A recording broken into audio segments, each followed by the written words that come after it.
تو کل تک جو لوگ شریف خاندان کے خلاف پروپیگنڈا اور الزام تراشی پر مبنی سیاست کا حصہ تھے وہ بھی آج بیک آف کر چکے ہیں، یا دوسرے لفظوں میں کہیں کہ یو ٹرن لے چکے ہیں۔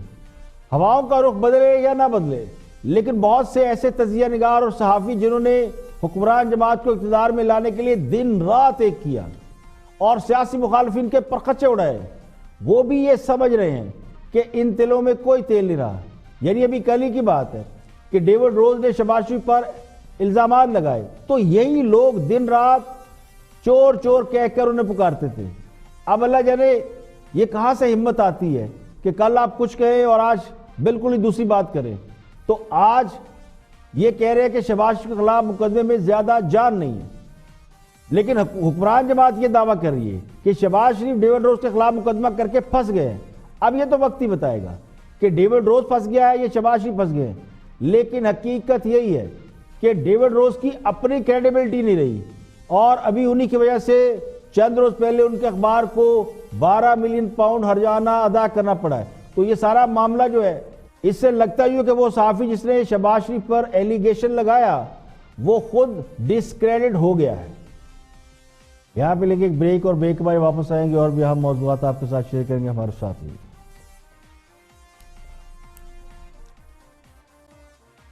ویلکم بیک، آپ دیکھ رہے ہیں پروگرام اختلاف رائے میں افتخار کاظمی۔ بریک کے بعد حاضر خدمت ہے اور اب بات کریں گے کچھ سروے رپورٹس آ رہی ہیں اور حکومت کے حوالے سے مختلف سروے آتے رہتے ہیں حکومت کی کارکردگی کے حوالے سے۔ ایک سروے حبیب اکرم صاحب نے بھی کیا ہے جو دنیا نیوز کے جرنلسٹ ہیں اور اینکر پرسن ہیں، اختلافی نوٹ پروگرام کرتے ہیں، وہ اکثر سروے رپورٹ پیش کرتے ہیں، تو ان کا سروے دیکھتے ہیں کہ وہ کیا ہے۔